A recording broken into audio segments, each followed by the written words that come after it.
नमस्कार दोस्तों, आप सभी को गुप्त नवरात्रि की ढेर सारी शुभकामनाएँ। गुप्त नवरात्रि के शुरू के जो 3 दिन होते हैं वो महाकाली को समर्पित होते हैं। तो फ्रेंड्स आइए आप भी उनके पराक्रम की कथा का श्रवण करें और माँ का आशीर्वाद ग्रहण करें। आज मैं आपके लिए माँ भगवती के पराक्रम की एक ऐसी कथा लेकर आई हूँ जिसको श्रवण करने से व्यक्ति निर्भय होता है, व्यक्ति के शत्रुओं का दमन होता है और माँ भगवती अत्यंत प्रसन्न होती हैं।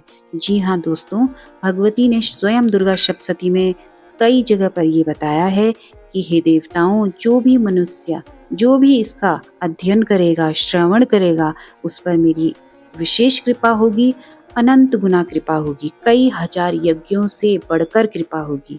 तो फ्रेंड्स, इन कथाओं का श्रवण अवश्य से करना चाहिए। ये दुर्गा सप्तशती में दी गई हैं और आज मैं आपके लिए चंड और मुंड वध नामक कथा लेकर आई हूँ। तो आइए आप भी ध्यान से इसका श्रवण करें और माता का आशीर्वाद ग्रहण करें। ओम नमः चंडिकाय। सबसे पहले ध्यान कर लेते हैं। मैं मातंगी देवी का ध्यान करती हूँ। वे रत्नमयी सिंहासन पर बैठकर पढ़ते हुए तोते का मधुर शब्द सुन रही हैं। उनका शरीर का वर्ण श्याम है। वे अपना एक पैर कमल पर रखे हुए हैं और मस्तक पर अर्धचंद्रमा धारण करती हैं तथा कल्हार पुष्पों की माला धारण किए वीणा बजाती हैं। उनके अंगों में कसी हुई चोली शोभा पा रही है। वे लाल रंग की साड़ी पहने हाथों में शंख पात्र लिए हुए हैं। उनके बदन पर मधु का हल्का हल्का प्रभाव जान पड़ता है और ललाट में बेंदी शोभा दे रही है।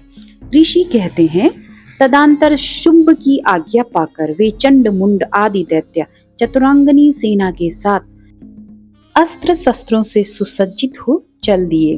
फिर गिरिराज हिमालय के स्वर्ण में ऊंचे शिखर पर पहुंचकर उन्होंने सिंह पर बैठी देवी को देखा। वे मंद मंद मुस्कुरा रही थी। उन्हें देखकर दैत्य लोग तत्परता से पकड़ने का उद्योग करने लगे। किसी ने धनुष तान लिया, किसी ने तलवार संभाली और कुछ लोग देवी के पास आकर खड़े हो गए। तब अंबिका ने उन शत्रुओं के प्रति बड़ा क्रोध किया। उस समय क्रोध के कारण उनका मुख काला पड़ गया, ललाट में भौहें टेढ़ी हो गई और वहां से तुरंत विकराल मुखी काली प्रकट हुई, जो तलवार और पाश लिए हुए थी। वे विचित्र खड्गवांग धारण किए और चीते के चर्म की साड़ी पहने हुए नरमुंडों की माला से विभूषित थी। उनके शरीर का मांस सूख गया था, केवल हड्डियों का ढांचा था, जिससे वे अत्यंत भयंकर जान पड़ती थी। उनका मुख बहुत विशाल था, जीभ लपलपाने के कारण वे और भी डरावनी प्रतीत होती थी। उनकी आंखें भीतर की ओर धसी हुई और कुछ लाल थी। वे अपनी भयंकर गर्जना से संपूर्ण दिशाओं को गुंजा रही थी। बड़े बड़े दैत्यों का वध करती हुई वे कालिका देवी बड़े वेग से दैत्यों की उस सेना पर टूट पड़ी और उन सबको भक्षण करने लगी। वे पार्श्व रक्षकों, अंकुशधारी महावतों, योद्धाओं और घंटा सहित कितने ही हाथियों को एक साथ हाथ से पकड़कर मुंह में डाल लेती थी। इसी प्रकार घोड़े, रथ और सारथी के साथ रथी सैनिकों को मुंह में डालकर वे उन्हें बड़े भयानक रूप से चबा डालती थी।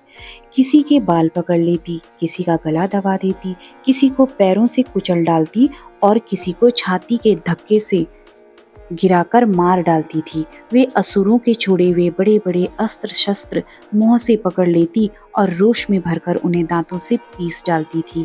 काली ने बलवान एवं दुरात्मा दैत्यों की वह सारी सेना रौंद डाली, खा डाली और कितनों को मार भगाया। कोई तलवार के घाट उतारे गए, कोई खड्गवांग से पीटे गए और कितने ही असुर दांतों के अग्रभाग से कुचले जाकर मृत्यु को प्राप्त हो गए। इस प्रकार देवी ने असुरों की उस सारी सेना को क्षण भर में मार गिराया। यह देखकर चंड उन अत्यंत भयंकर काली देवी की ओर दौड़ा तथा महादैत्य मुंड भी अत्यंत भयंकर काली देवी की ओर दौड़ा तथा महादैत्य मुंड ने भी अत्यंत भयंकर वाणों की वर्षा से तथा हजारों बार चलाए हुए चक्रों से उन भयंकर नेत्रों वाली देवी को आच्छादित कर दिया। वे अनेकों चक्र देवी के मुख में समाते हुए ऐसे जान पड़े मानो सूर्य के बहुतेरे मंडल बादलों के उदर में प्रवेश कर रहे हों। तब भयंकर गर्जना करने वाली काली ने अत्यंत रोष में भरकर विकट अट्टहास किया।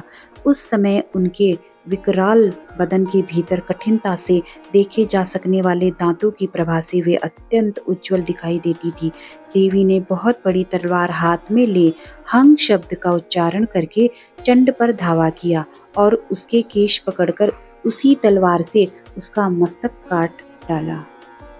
चंड को मारा गया देखकर मुंड भी देवी की ओर दौड़ा। तब देवी ने रोष में भरकर उसे भी तलवार से घायल करके धरती पर सुला दिया। महापराक्रमी चंड और मुंड को मारा गया देख मरने से बची हुई बाकी सेना भय से व्याकुल हो चारों ओर भाग गई। तदंतर काली ने चंड और मुंड का मस्तक हाथ में ले चंडिका के पास जाकर प्रचंड अट्टहास करते हुए कहा, देवी, मैंने चंड और मुंड नामक इन 2 महापशुओं को तुम्हें भेंट किया है। अब युद्ध में तुम शुंभ और निशुंभ का वध स्वयं ही करना। ऋषि कहते हैं, वहां लाए हुए उन चंड मुंड नामक महादैत्यों को देखकर कल्याणमयी देवी ने काली से मधुर वाणी में कहा, देवी, तुम चंड और मुंड को मेरे पास लेकर आई हो, इसीलिए संसार में चामुंडा के नाम से तुम्हारी ख्याति होगी। इस प्रकार श्री मार्कंडेय पुराण में सर्वाणिक मनंतर की कथा के अंतर्गत देवी महात्म्य में चंड मुंड वध नामक 7वां अध्याय पूरा हुआ। ओम नमः चंडिकाय।